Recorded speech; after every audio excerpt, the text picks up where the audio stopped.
اللہ عز و جل قرآن عظیم میں فرماتا ہے اگر اللہ تمہاری مدد کرے تو کوئی دوسرا غالب آ ہی نہیں سکتا۔ ان ینصرکم اللہ فلا غالب لکم، تم پر کوئی غلبہ حاصل نہیں کر سکتا اگر اللہ تمہاری مدد کرے۔ وَإِن يَخْذُلْكُمْ فَمَنْ ذَا الَّذِي يَنْصُرُكُمْ مِنْ بَعْدِهِ، اور آگے اللہ فرماتا ہے اور اگر اللہ تمہیں چھوڑ دے یا گرا دے تو کون ہے اس کے بعد جو تمہاری مدد کرے؟ کوئی ہے جو اللہ کے علاوہ تمہاری مدد کر سکتا ہے؟ جب نہیں ہے تو پھر آگے ہونا کیا چاہیے؟ وَعَلَى اللَّهِ فَلْيَتَوَكَّلِ الْمُؤْمِنُونَ، تو مومنوں کو چاہیے کہ وہ صرف اللہ پر بھروسہ کر کے رہیں۔ فتح، نصرت، مدد، یہ سب جو چیزیں ہیں بہت سارے لوگوں کے ذہن و دماغ میں ایسے ہے کہ فوراً آ جانا چاہیے۔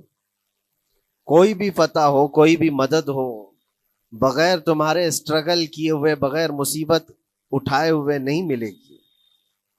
اگر فتح و نصرت یوں ہی آپ کو روزانہ ملنے لگ جائے تو کیا رسول پاک صلی اللہ تعالیٰ علیہ وسلم مدینہ طیبہ میں بیٹھ کر دعا کرتے تو ساری چیزیں فتح یاب نہیں ہو جاتی؟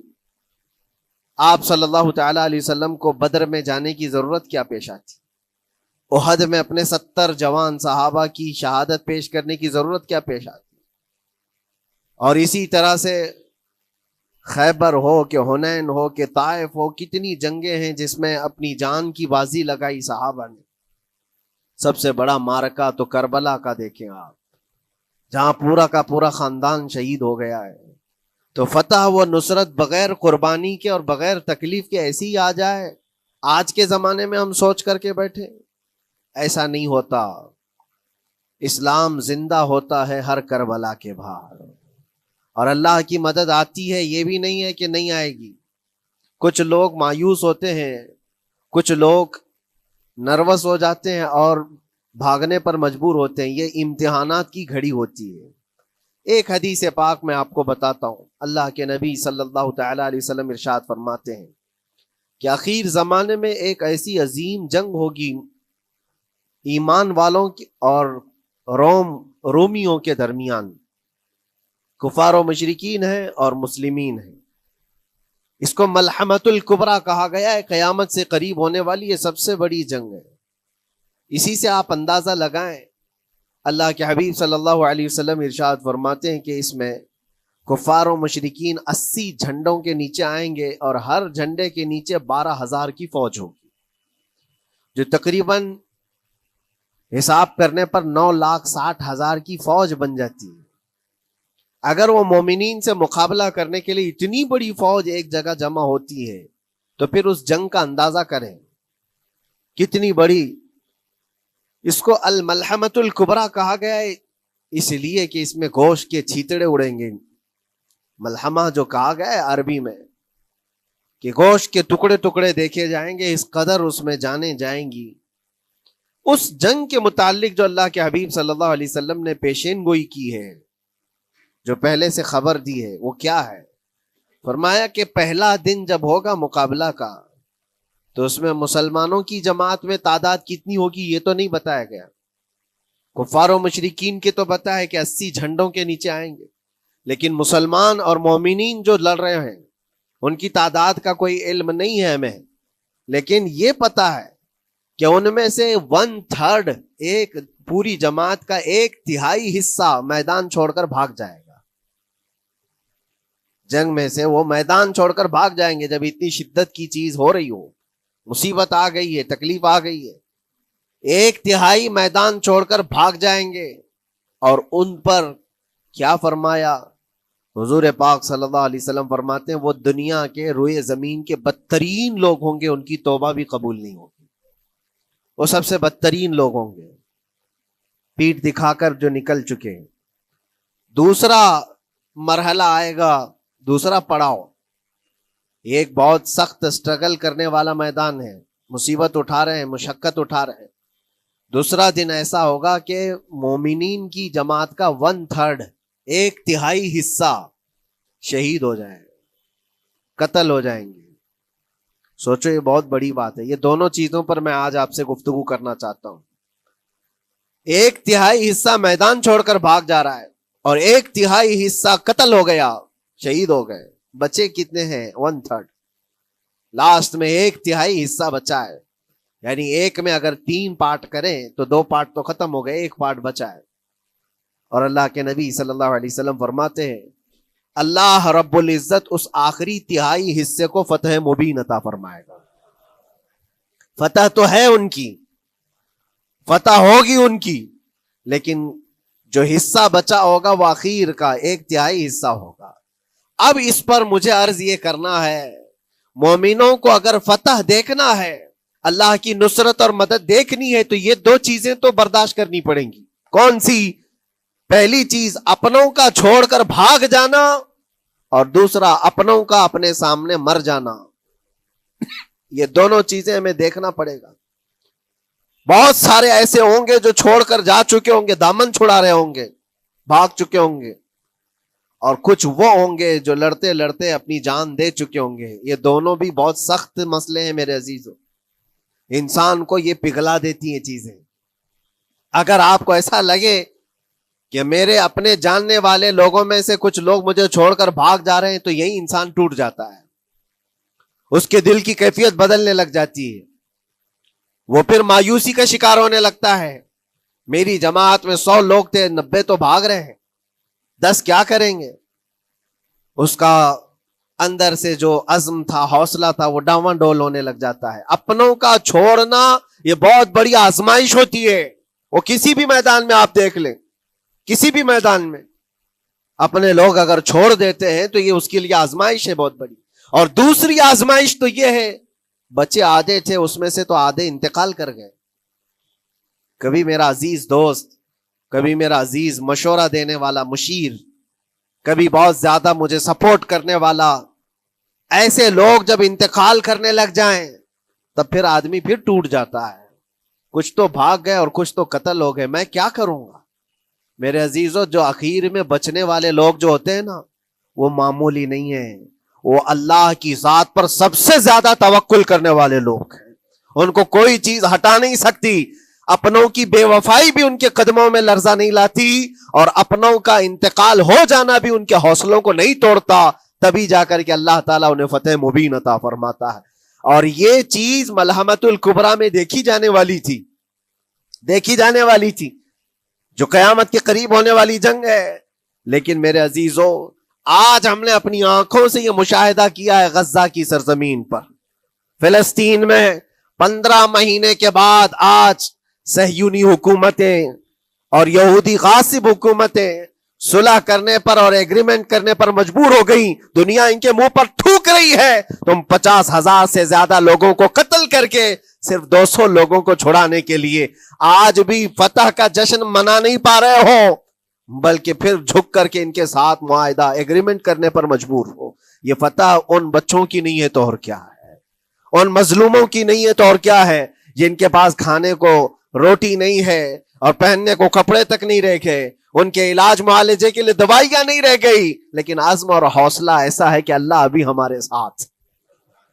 میرے عزیزوں, ان کے توکل اور ان کے عزم کے متعلق یہ صرف اور صرف اخبار کی باتیں نہیں ہیں, سوشل میڈیا کی باتیں نہیں ہیں. مخبر صادق رسول کریم صلی اللہ علیہ وسلم نے 1400 سال پہلے ہی بشارت دی تھی. اللہ کے نبی صلی اللہ علیہ وسلم فرماتے ہیں کہ دمشق کے ابواب یا پھر بیت المقدس کے آس پاس رہنے والوں میں ایک جماعت ہمیشہ قیامت تک ایسی رہے گی جو حق کے لیے لڑتی رہے گی. حضور پاک صلی اللہ علیہ وسلم فرماتے ہیں حق کے لیے وہ لڑتی رہے گی, قیامت تک ایک جماعت ہوگی. اور ان کی فضیلت میں میرے آقا فرماتے ہیں کہ ان لا یضرهم خذلان من خذلهم, ان کو دھوکہ دینے والوں کا دھوکہ ان پر کچھ اثر نہیں کرے گا, یا پھر ان کو چھوڑ دینے والے یا ان کی بات نہیں کرنے والے, یہ سب چیزیں ان کو کچھ بھی ضرر نہیں پہنچائیں گی. میں اس سے قبل اسی مسجد میں آپ کے پاس اس حدیث کو دہرا چکا ہوں, بیان کر چکا ہوں. اللہ کے نبی صلی اللہ علیہ وسلم فرماتے ہیں ان کو کوئی چیز نقصان نہیں پہنچائے گی, دھوکہ دینے والوں کی دھوکہ دڑی ان کا کچھ نقصان نہیں پہنچائے گی. آپ ہو سکتا ہے سوال کریں, عمارتیں ٹوٹ کر راکھ میں بدل گئی, ہزاروں بچے قبروں میں سو گئے, کتنی عورتیں بیوہ ہو گئیں, کتنوں کے گھر اجاڑے گئے, کتنوں کے ہاتھ پیر توڑے گئے ہیں, بمباری میں وہاں پر کون صحیح سلامت رہا؟ 2 لاکھ کے قریب لوگ متاثر ہوئے، اور مولانا آپ کہتے ہیں حضور نے فرمایا حدیث میں ان کو کچھ نقصان نہیں ہوگا۔ یہ نقصان نہیں ہے تو اور کیا ہے؟ ہو سکتا ہے آپ کے ذہن میں یہ سوال گردش کر رہا ہو، آپ بار بار یہ سوچ رہے ہوں گے اللہ کے نبی نے فرمایا ان کو کوئی چیز نقصان نہیں دے گی، دھوکہ دینے والوں کی دھوکہ دڑی سے ان کا کچھ بگڑے گا نہیں۔ اتنا تو بگڑ چکا، پورا راکھ میں بدل گئے، علاج کرانے کے لیے دوائی تک نہیں ہے، تو پھر کیا؟ اللہ کے نبی نے کیا فرمایا کہ ان کو نقصان نہیں پہنچے گا، ان کو ضرر نہیں ہوگا۔ پھر یہ ساری تکلیفیں اور یہ ضرر کیا ہے؟ میں بتاتا ہوں میرے عزیزوں، جسم کا نقصان، جان کا نقصان، مال کا نقصان، جائیداد کا نقصان، یہ اللہ کے نبی نے نہیں فرمایا۔ یہ نقصانات مومن کے لیے کوئی معنی نہیں رکھتے، اگر ایمان سلامت ہے تو پوری کائنات سلامت ہے، اور یہ اللہ تبارک و تعالیٰ نے آج تک ان کے ساتھ رکھا ہے، ان کا ایمان محفوظ ہے، ایمان موجود ہے، جس کی وجہ سے یہ سارے نقصانات کچھ معنی نہیں رکھتے۔ اس لیے کہ یہ تکلیفیں، یہ جو ساری مصیبتیں آئی ہیں، اس پر تو اللہ تعالیٰ نے اجر عظیم کا وعدہ فرمایا ہے، اجر عظیم کا وعدہ فرمایا ہے۔ ہاں اگر ایمان ہی چلا جاتا تو پھر کون سی جنت ملتی، کون سی خوشبو جنت پاتے؟ کچھ نہیں ہوتا۔ ایمان سلامت ہے، جس کی وجہ سے انہیں دنیا میں بھی اللہ سرخروئی عطا فرمائے گا۔ ایک بھی جگہ سے کہیں ان نہتے مسلمانوں کو جو غریب مظلوم ہیں اور ٹوٹے پھوٹے ہاتھوں اور ٹکڑے پہنے ہوئے بچے ہیں، ان کو کوئی یہ نہیں کہتا کہ یہ ظالموں کے لوگ ہیں، بلکہ ہر کوئی یہ کہتا ہے ایک ظالم کے خلاف جس کے پاس دنیا کے سارے آئٹم پاور ہیں، لیکن یہ نہتے بچے کھڑے ہیں، دعائیں بھی ان کے ساتھ ہیں اور رحمت الہی بھی ان کے ساتھ ہے۔ سلام ہے ان غزہ کے مظلومین کو۔ اور وہاں تو بچے، مرد تو مرد، عورتیں، آپ نے سنا ہوگا ان جوان لڑکیوں کا، میں نے دیکھا تھا، وہ کہہ رہی تھی کہ ہم رات کو برقع پہن کر کے اور رات کو ہم حجاب پہن کر کے سو جاتی ہیں، اس لیے کہ بمباری میں جب گھر تباہ ہو جاتے ہیں، صبح لوگ لاشیں اٹھانے آتے ہیں تو کہیں ہم بے پردہ لاشوں میں نہ مل جائیں۔ سلام ان بہنوں کو۔ آج وہ عورتیں سبق لیں ان سے جن کو اللہ نے ہر طرح کی نعمتیں دی ہے۔ تمہارے گھر میں جائیداد بے پناہ ہے، مال و دولت بے پناہ ہے، کپڑے روز بدلنے کے لیے تمہارے پاس ہیں، سب رکھ کر کے تم عورتوں کو، آج ہم بازاروں میں جو بے پردہ دیکھتے ہیں، یہ شادی محلات میں ہر جگہ جو عورتوں کی بے حیائی اور بے پردگی دیکھ کر پھر میں سوچتا ہوں سلام ان بہنوں کو جو موت کی رات بھی حجاب ہٹانا نہیں چاہتی، اس لیے کہ دنیا سے جائیں تو اللہ کی بارگاہ میں حجاب کے ساتھ جائیں۔ یہ ایمان ہو تو پھر اللہ تبارک و تعالیٰ کی مدد بھی آتی ہے، نصرت الہی آتی ہے۔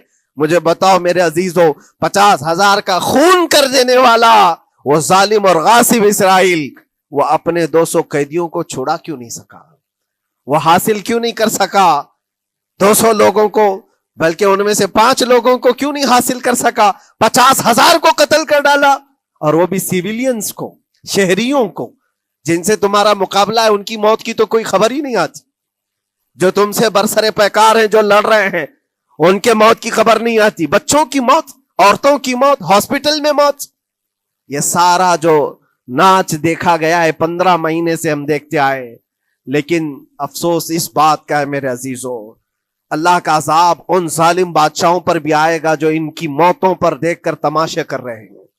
وہ اپنی عیاشیوں میں مصروف ہیں، وہ اپنے عیش قدوں میں شراب نوشی اور کباب خوری پر مصروف ہیں، اور ان بچوں کی تڑپتی ہوئی لاشوں پر وہ اپنی کرسیاں سجائے بیٹھے ہیں۔ وہ عرب کے ظالم بادشاہ کہاں ہیں جن کے گھروں میں سونے کے ٹوائلٹ بنائے گئے ہوں، جو سونے کی کرسی پر بیٹھ کر کے حکومت اور تخت بچھاتے ہوں؟ میرے عزیزوں، ان کی بھی پکڑ آنے والی ہے، آپ انتظار کرو، کیونکہ اللہ تعالیٰ قرآن میں فرماتا ہے وَسَيَعْلَمُ الَّذِينَ ظَلَمُوا أَيَّ مُنْقَلَبٍ يَنْقَلِبُونَ، ان قریب ظلم کرنے والے یہ پہچان لیں گے کہ اللہ ان کو کس پلٹی میں گرائے گا، وہ کس پلٹی میں، کس کھائی میں جا کر کے گریں گے۔ اندازہ کرو، ظالم صرف وہی نہیں ہے جو بمباری کرتا ہے اور قتل عام کرتا ہے، ظالم وہ بھی ہے جو تماشائی بن کر کے لوگوں کا سپورٹ کرتا ہے، ان لوگوں کو سراہتا ہے جو ظلم کر رہے ہیں۔ افسوس کا مقام ہے، وہ چیختے رہ گئے، چلاتے رہ گئے ہیں، اور پھر اخیر میں وہ بچوں نے پکار کر کے یہ بھی کہا ہمیں کسی جگہ سے مدد کی امید نہیں ہے، نہ ہمارے پڑوسی ملک سے، نہ کسی بہت بڑے مسلم بادشاہ سے. ہمیں امید ہے فتح کی اور مدد کی تو پروردگار عالم سے ہے. اور یقیناً مومنوں کے لیے اللہ نے یہی فرمایا وَعَلَى اللَّهِ فَلْيَتَوَكَّلِ الْمُؤْمِنُونَ، اور مومنوں کو چاہیے کہ صرف اللہ ہی پر بھروسہ کریں. میں نے دیکھا ہے میرے عزیزو، یہ دنیا صرف اور صرف لالی پاپ پکڑا سکتی ہے تمہیں. ان کے ہاں مدد کی کوئی گنجائش نہیں ہے. یہ ہمارے ساتھ کھیلتے ہیں، ان کے دلوں کے اندر سے رحم غائب ہے. یہ بچوں کی تڑپتی ہوئی لاشوں کو دیکھ کر کوئی آواز تک نہیں اٹھاتا. جو آواز اٹھانے والا اس کو کیس کر کے بند کر ڈالیں گے. جو بھی اگر مظلوموں کے لیے آواز اٹھائے، ان کا پرچم لہرائے، تو کتنے تو یہاں پر FIR ہو گئے، بند کر دیے گئے. کیوں؟ مظلوموں کے لیے آواز اٹھانا کیا یہ ہمارا رائٹ نہیں ہے، ہمارا حق نہیں ہے؟ تم ظالموں کے لیے علل اعلان بات کر سکتے ہو، ہم مظلوموں کی بات بھی نہیں کر سکتے. کیسی بات ہے میرے عزیزو؟ ہم جس دنیا میں جی رہے، اسی لیے میں آپ سے کہتا ہوں اٹھو وہ گر نہ حشر نہ ہوگا پھر کبھی. دوڑو کہ زمانہ چھال اپنی چل گیا. قوت عشق سے ہر پست کو بالا کر دو، دہر میں نام محمد سے اجالا کر دو. تمہارے پاس طاقت و قوت نام کی کوئی چیز ہے تو وہ ایمانی طاقت ہے. باقی کوئی چیز، کوئی طاقت و قوت تمہاری مدد نہیں کرے گی. وہ قوت ایمانی ہے جو بدر میں صحابہ کے ساتھ تھی. وہ قوت ایمانی ہے جو احد میں بھی صحابہ کے ساتھ تھی. وہ ایمانی طاقت و قوت کا جوش ہی ہے جو 4000 ہوتے تو 40,000 پہ بھاری ہوا کرتے تھے. وہ ایمانی طاقت و قوت ہی ہے جس پہ اللہ کی مدد اور نصرت آتی ہے. آج مومنو، آپ سب سے زیادہ اللہ پر توکل کرو، اللہ پر بھروسہ کرو. میں نے دیکھا ہے میرے اپنے معاملات میں 8 مہینے تک میں اسٹرگل کرتا رہا، پل پل دیکھتا رہا، اور ایسی زمین پر مجھے لٹایا جاتا جہاں فرشی بھی نہیں ہے. پتھروں کی زمین پر لیٹ لیٹ کر کے ہماری کمر ٹوٹنے پر آتی. اس وقت لوگ یہ کہتے فلاں کی طرف سے مدد آ جائے گی، فلاں کی طرف سے مدد آ جائے گی. ہم نے یہ لائن بھی لگا دی ہے، یہ سورس بھی لگا دیا ہے، ہر طرف دیکھتا رہا. اخیر میں پھر یقین ہوا مدد کہیں سے نہیں، میرے پروردگار سے ہی آئے گی. اللہ ہی مدد کرتا ہے مومنوں کی. بس یہ ہے کہ صبر ضروری ہے اور تھوڑی مصیبت اٹھانا ضروری ہے، اس لیے کہ مزاج ہے اسلام کا. اسلام زندہ ہوتا ہے ہر کربلا کے بعد. اپنی قربانیاں دو اور قربانیاں ضائع نہیں ہوتی، رنگ لائیں گی. ہماری شہادتیں رنگ لائیں گی. ان بچوں کی شہادتیں رائے گاہ نہیں جائیں گی جو 40,000 کے قریب شہید ہو چکے ہیں، وہ رنگ لائے گی. فتح بیت المقدس کے لیے ان کی قربانیاں، ان کی شہادتیں ایک عظیم باب بن کر کے نکلیں گی، ایک عظیم دروازہ بن کر کے نکلیں گی. آپ انتظار کرنا، وہ دن قریب آ رہا ہے جس کے متعلق میرے مصطفیٰ نے بشارتیں دی ہیں. ایک وقت وہ آئے گا جب امام مہدی کا ظہور ہوگا اور صرف پرچم اسلام لہرائے گا. وہ دن آئے گا، یہ قربانیاں ضائع نہیں جائیں گی میرے عزیزوں. اور اللہ کریم نے قرآن میں فرمایا، آپ لوگ ڈرتے ہوں گے مولانا پھر سے یہ ساری چیزیں بول رہے ہیں، ان کو برا لگے گا، ان کو برا لگے گا، بہتوں کو برا لگے گا. یہ میری بات نہیں، قرآن کہتا ہے وَلَوْ كَرِهَ الْكَافِرُونَ وَلَوْ كَرِهَ الْمُشْرِكُونَ. اللہ قرآن میں فرماتا ہے يُرِيدُونَ لِيُطْفِئُوا نُورَ اللَّهِ بِأَفْوَاهِهِمْ. لوگ تو چاہتے ہیں اللہ کے چراغ کو اپنے منہ کے پھونکوں سے بجھا دیں، اللہ کے چراغ کو اپنے منہ کے پھونکوں سے بجھا دیں. اللہ کا چراغ اسلام ہے، اللہ کا چراغ یہ قرآن ہے، اللہ کا چراغ رسول پاک کی ذات ہے. اور ظالم یہ چاہتے ہیں اپنے منہ کے پھونکوں سے اس چراغ کو بجھا دے. اور قرآن کہتے ہیں واللہ متم نورہ، اللہ تعالیٰ اپنے نور کو، اپنے چراغ کو مکمل کر کے رہے گا اور پوری دنیا میں غالب آ کر رہے گا. آخر میں یہ جملہ اللہ نے فرمایا، اگرچہ کافروں یہ بات ناپسند کرتے ہوں، اگرچہ مشرک یہ بات ناپسند کرتے ہوں، میں نہیں کہہ رہا، اللہ کہہ رہا ہے یہ بات تو بری لگے گی ہی. ایسا کیوں بولتے ہیں؟ اس لیے کہ یہ ہونے والا ہے جو قرآن نے کہا. یاد رکھو، زمین اوپر جا سکتی ہے، آسمان نیچے آ سکتا ہے، لیکن میرے رب کا فرمان کبھی ٹل نہیں سکتا. جو قرآن نے کہا ہے وہ ہو کر رہے گا، اور اسی پر ایمان ہم سب مومنوں کی شان ہے، ہم سب مومنوں کی شان ہے. بس آپ کے لیے ذمہ داری یہ ہے، آؤ ان برائیوں کی وادیوں سے جس میں پڑے ہوئے ہو. نوجوانوں سے میں گزارش کرتا ہوں، تمہاری نمازوں کا حساب کر لو، تمہارے اپنے اعمال کا حساب کر لو. اللہ کی مدد کو پکارتے ہو تو یقیناً اپنے چہرے صاف تو کر لو، اپنے دلوں کو پاک تو کر لو، اپنے اعمال، اپنی پیشانیوں کو مسجدوں کے سجدوں سے سجا تو لو. پھر مانگنے میں تمہیں ایک مزہ بھی آئے، ایک لطف بھی آئے، رحمان کی بارگاہ میں ہاتھ اٹھائیں تو آپ کو لطف بھی آئے، اپنے لیے بھی اور مظلومین کے لیے بھی مانگنے میں مزہ تو آئے۔ لیکن جب آج ہاتھ اٹھاتے ہیں تو پھر یہ دل میں بات آتی ہے، فجر تو قضا کر کے سویا تھا، عشاء تو پڑھا نہیں تھا، اور میرے حالات یہ ہیں، حرام کھایا ہوا ہے، کسی کا مال غصب کیا ہوا ہے، ان تمام معاملات کو لے کر کس طرح سے ہاتھ اٹھاؤ گے اللہ کی بارگاہ میں؟ پہلے اپنے آپ کو پاک کر لو میرے عزیزو، جب صاف ستھرے ہو جاؤ تو پھر اللہ کی مدد بھی آئے گی۔ اس لیے کہ دنیا میں ہم نے دیکھا ہے، صاف پیالہ لے کر کے آؤ گے تو دودھ بھی ڈالا جا سکتا ہے اور مٹھائی بھی دی جا سکتی ہے، لیکن پیالے میں ہی کیچڑ بھر کر کے لاؤ تو دودھ دینے والا کیا اس میں دودھ ڈالے اور مٹھائی دینے والا کیا اس میں مٹھائی ڈالے؟ یہ تو دنیا والوں کا دستور ہے، بلا تشبیہ و بلا تمثیل۔ اپنے پاک دلوں کو لے کر اللہ کی بارگاہ میں جاؤ تو فوراً تمہارے لیے مدد بھی آ جائے، فوراً مدد بھی آ جائے۔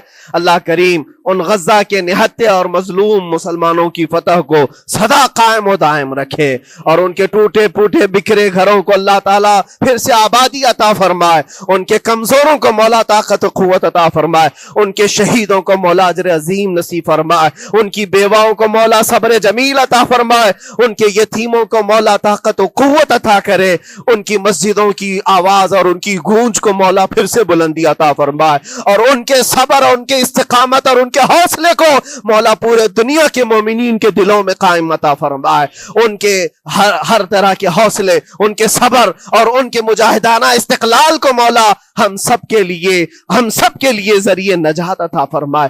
ہماری نسلوں کے لیے اللہ تعالیٰ ایک سبق آموز حکایت عطا فرمائے۔ مولا کریم تیرے دربار میں دعا ہے، ہم سب کو بزدلوں کی جماعت سے نجات عطا فرما۔ مولا ہم کو منافقین اور مشرکین اور کافرین کے وسوسوں اور ان کے تمام فتن و شرور سے محفوظ فرما دے۔ ہم سب کو ظالموں کے ظلم سے بچا، فتینوں کے فتنے سے بچا، شرین کے شر سے بچا، حاسدین کے حسد سے بچا، جلنے والوں کی جلن سے محفوظ فرما۔ خدایا قدیر و جبار، آخری سانس تک ہمارے ہاتھوں کو غیروں کے سامنے پھیلنے سے محفوظ فرما دے۔ تو اپنا اور اپنے حبیبوں کا محتاج بنائے رکھ۔